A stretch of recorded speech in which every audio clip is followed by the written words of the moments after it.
네, 오늘은 8월 1일, 달력으로도 8월 첫째 날, 거래일로도 8월 첫 거래일입니다. 오늘 특별히 이종우 이코노미스트 모시고 8월 장세 한번 진단해 보기로 했습니다. 센터장님, 안녕하십니까? 예, 안녕하십니까? 예.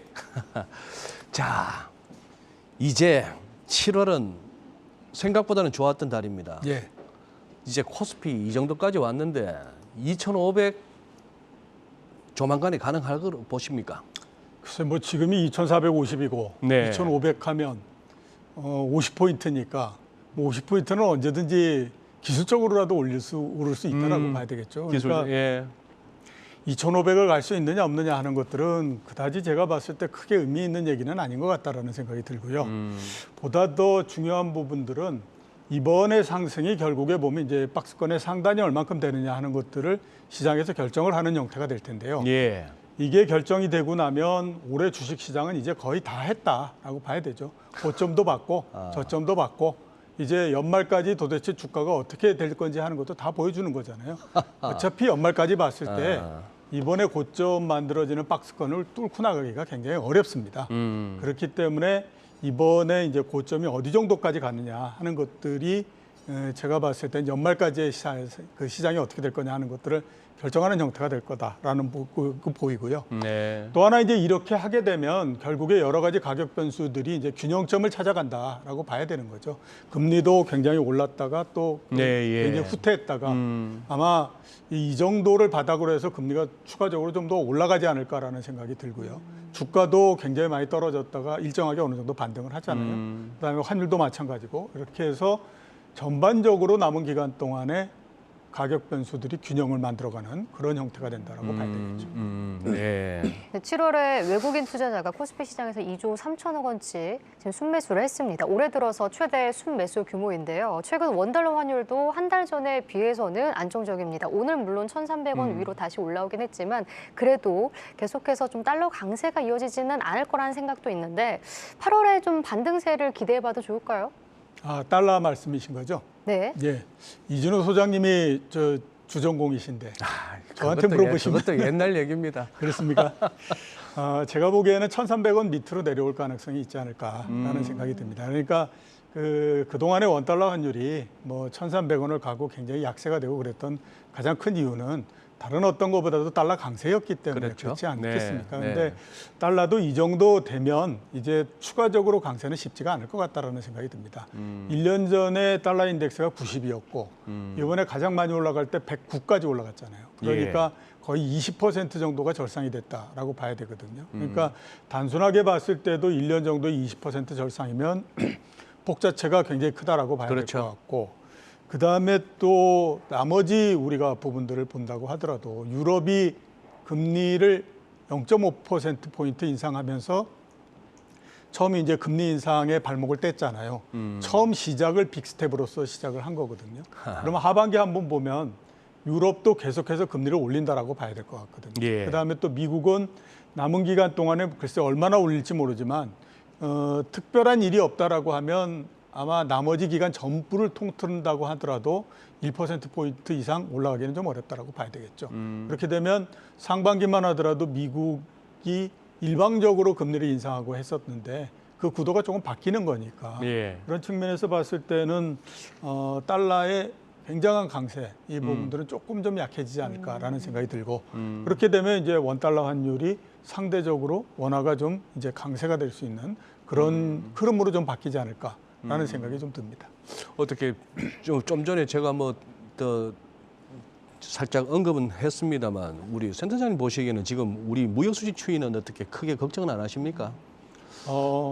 이번 달에도 뭐 거의 한 50억 가까이 정도 네. 적자가 났기 때문에 단기적으로 봤을 때는 굉장히 큰 적자가 계속 지속되고 네. 있는 거 아니겠습니까? 예.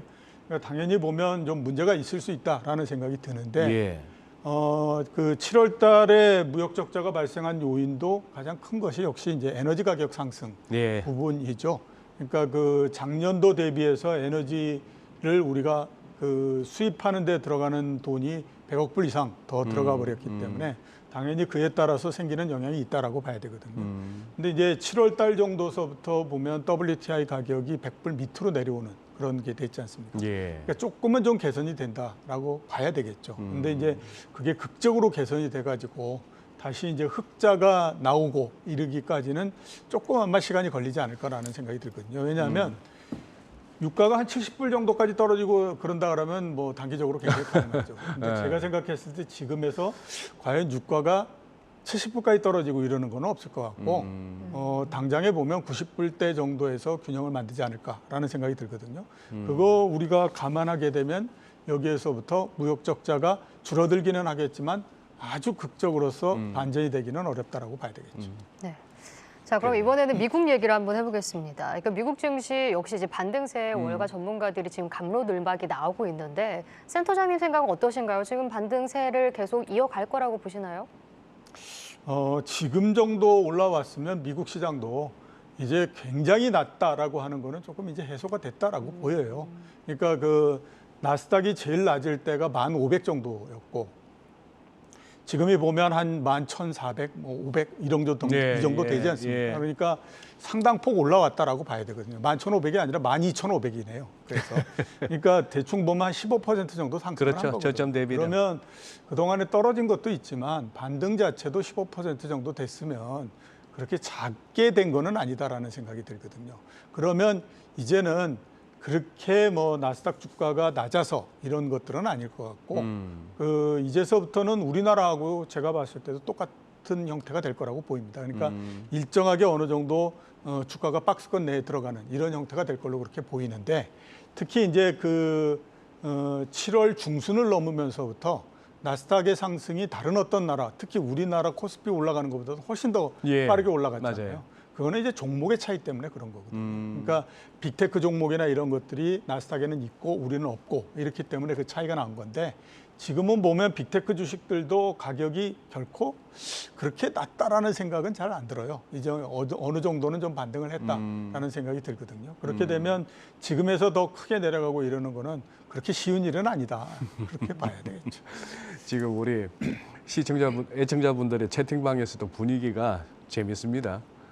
이종호 센터장님을 오래 지켜봐 오신 분들, 그 이종호 센터장님의 어떻게 보면 균형 잡힌 시각이기도 하고 또 막 다들 흥분할 때 또 이렇게 주저앉히시는 그런 신중론자 그렇게 되는데 때로는 이 빠지는 장에서 좀 좋은 얘기 좀 해줬으면 싶을 때도 기어이 바닥 볼 때까지는 그 뷰를 안 굽히시고 하니까 이제 그런 얘기까지 나옵니다. 센터장님이 있잖아. 더 빠진다고 해주세요 하시는 분들이 많으세요. 그래요? 그래야 시장 오른다고. 그렇게 하는데. 예. 제가 전체적으로 시장을 보게 되면요. 올해 말까지 주식시장 코스피로 보면 2,300에서부터 2,600 사이에 박스권 내에 있습니다. 그래요. 네. 그게 길게 되면 내년도 상반기까지도 그렇게 되고요. 그런 것 같아요. 더 네. 길게 되면 내년도 한 해 내내도 그런 모양이 나옵니다. 그러니까 이게 그 우리가 생각하면 주가가 떨어졌으니까 굉장히 빠른 속도로서 반전을 하고 그다음에 또 지금서부터 올라가면 3천을 다시 보고 막 이럴 것 같이 생각이 되잖아요. 근데 결코 그렇지가 않거든요. 지금으로부터 5년 전 주가로 한번 돌아가 보십시오. 5년이면 엄청나게 긴 시간이니까 네. 우리가 그냥 생각하면 주가가 엄청나게 많이 올라갔을 것 같잖아요. 예. 5년 전에 주가가 얼마였냐면 2,150 정도였어요. 아하. 2,150에서 2,200포인트 정도였거든요.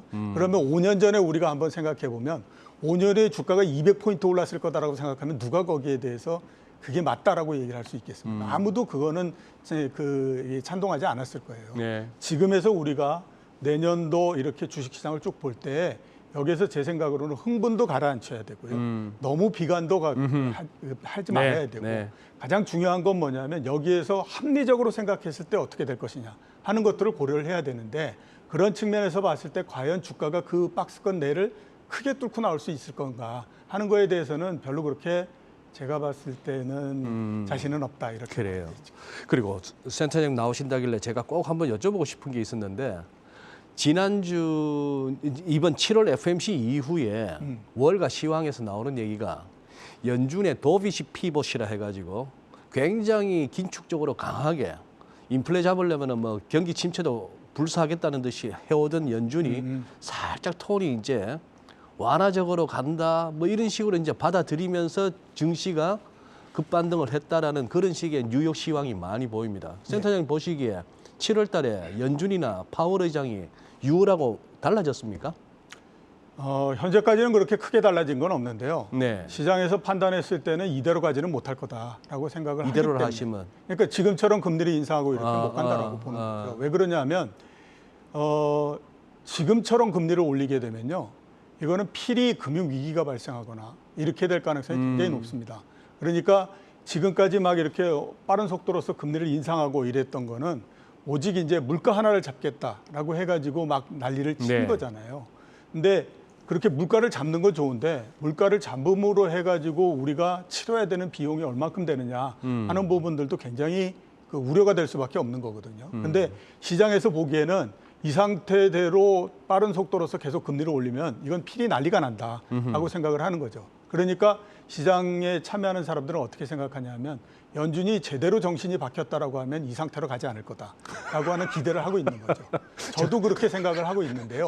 정신이 제대로. 예. 근데 제일 문제는 뭐냐면 연준이 과연 정신이 제대로 바뀌었을까라고 하는 거에 대해서는 제가 확신을 못 하겠다라고 하는 거예요.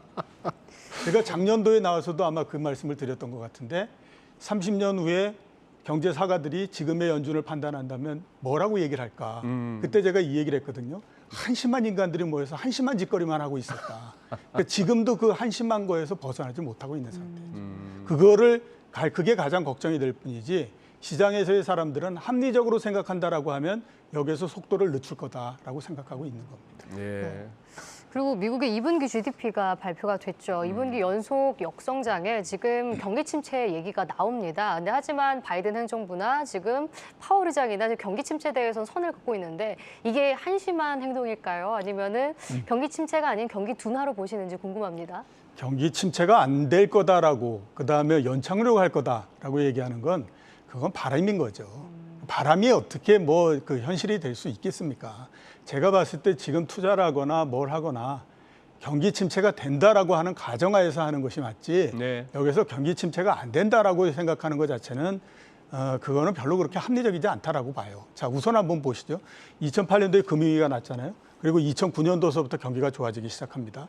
2020년도에 코로나19가 발생하고 두 달 정도 경기가 나빠졌던 걸 제외하고 2021년도까지 미국 경제는 계속해서 확장을 해왔어요. 예. 무려 13년에 걸쳐서 경기가 확장을 해온 거거든요. 13년 동안에 걸쳐서 경기가 확장했던 거를 정리를 하는데 그게 어떻게 약간 둔화된 상태에서 끝나겠다라고 생각을 할 수 있겠어요. 그거 자체가 굉장히 비현실적이다라고 봐야 되잖아요. 거기에다가 금리는 얼마나 빠른 속도로 쏠립니까? 올해 초에 금리가 0.25%였어요. 지금은 얼마입니까? 올해 연말 되면 3.5%가 될 거라고 얘기하고 네. 있거든요. 이렇게 빠른 속도로서 금리를 올렸던 적이 없어요. 예. 그런데 그거에 따라서 생기는 그 반대 효과가 그냥 경제를 약간 둔화시키는 형태로서 해서 끝날 거다.